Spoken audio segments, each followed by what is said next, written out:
What's up, everybody? This is Lyle, No Hippie Trucking and Transportation. Just took my truck over to the house, got some stuff unloaded from that.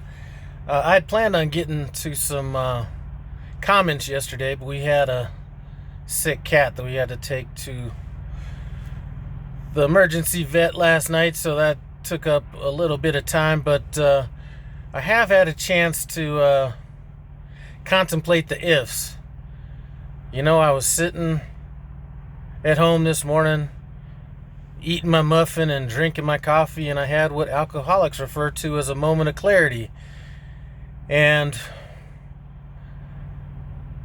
just kind of tossing that trainer situation back and forth in my head. And, you know, I was kind of talking to my man, Willie, the Million Mile Man, about training and running up a whole bunch of miles on his truck and stuff like that. And you know, that was some stuff that I kind of talked to him about. And then I got a comment from my man B Smooth, and he kind of mentioned that situation again. So I think I'm gonna hold tight on that, not mainly for that reason, but you know, once I started cleaning out this truck and going through everything, I started to think back to how much or how little room I had when I was teaming, and how much I was giving up when I was out on the road. You know, I didn't have all the, you know, I like to have stuff for every different situation, you know what I'm saying? A shoe for each different situation, you know, all that kind of stuff. You know, where's my leaf blower gonna go?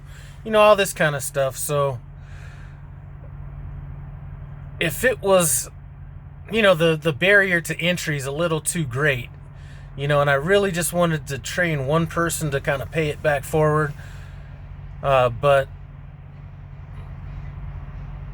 you know, I've talked to some people that are trainers, and, you know, this one specific trainer, I guess when he had got his new truck, his dispatcher basically told him that just because you have a new truck doesn't mean that you're not training, or something to that effect.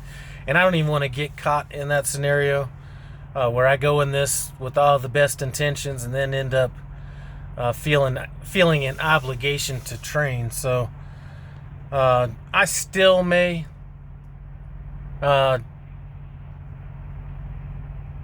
you know, take somebody out for a short run. You know, I do talk to people from time to time that have got off their trainer's truck and aren't quite comfortable yet going, and maybe do a month, 2 months with them or something like that. But as far as just strictly training or even going through the training course and all that, I'm just not sure that's something that I'm gonna do. So I at least have that hashed out in my head. Still don't know what I'm gonna do as far as, you know, get another truck. You know, if I'm gonna devote that money there or put that on another property or just straight up invest it, things like that. You know, I have a deck that we're gonna be putting on the house. That deck is gonna be about $15,000. So you know, I might use that money there, because I'm not financing anything. If you know me, you know I'm not financing a damn thing other than, you know, truck and then like a house, but that's about it. Anyway, that is about it. I'm gonna leave the Denver yard in here in a little bit, stop at the stop and give me some libations. You know, I just don't have that same, you know, taste for alcohol like I used to before I became a truck driver. So it's probably going to be something, you know, real hippie. It might be some wine or something like that, you know, but I guess maybe that's a good thing that came out of trucking. I don't know. But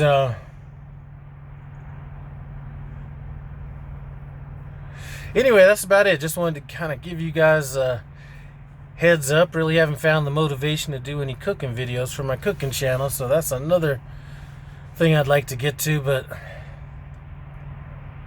I just haven't been finding the motivation. As far as the other day, when I was on my way home, those high winds hit. I ended up shutting down. You know, I'd left the receiver at about 5:30 in the morning. I left where I was parked on that, not the shoulder, but the off-ramp at about 1:30 p.m. The winds had died down, and I snuck in just in time. I think I already mentioned this in the previous video, but snuck into Denver just before the wind started blowing hard again. So it looks like I chose to take my home time right around the perfect time, because that area that I like to run looks like it's getting hit with a lot of bad weather. You know, that whole, you know, Indiana, Ohio, you know, all that area looks like it's getting hit from what I can see. But anyway, that's about it. So I'm got everything kind of cleaned out of the truck. Took some stuff out of here I don't think I'm gonna need, and then I'm gonna probably take the truck back to the house maybe in a few days, get it stocked full of food and stuff like that, so when it's time to roll, I'm ready and don't have to worry about it at the last minute. So anyway, as always, I appreciate you guys stopping by No Hippie Trucking and Transportation. And listen. Saw some stuff on a forum. Somebody stressing out about getting a trifecta on, you know, their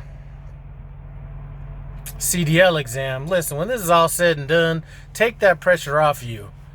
You know, the only pressure I had when it came to getting the trifecta was because I wanted to make sure that my trainers in Salt Lake City, you know, reap the rewards of me getting a trifecta. And I did not pass my trifecta because there was a yellow light that still to this day think it was the right move, and failed that road test. But you know, I made it up to them and went out and got them all gift cards to make up for that, to soothe my soul a little bit. So take that pressure off you. Once you're out here driving and all this kind of stuff, nobody's going to be hanging around the truck stop, you know, with their trifecta awards, or, you know, bragging about the trifecta they got when they were in CDL training. Just take all that stress off you. Just do the best you can. And if it takes 1 or 2 tries to do it, then, you know, it takes 1 or 2 tries to do it. Anyway, I'm going to quit running my mouth, get back to the house. I'll check y'all out later.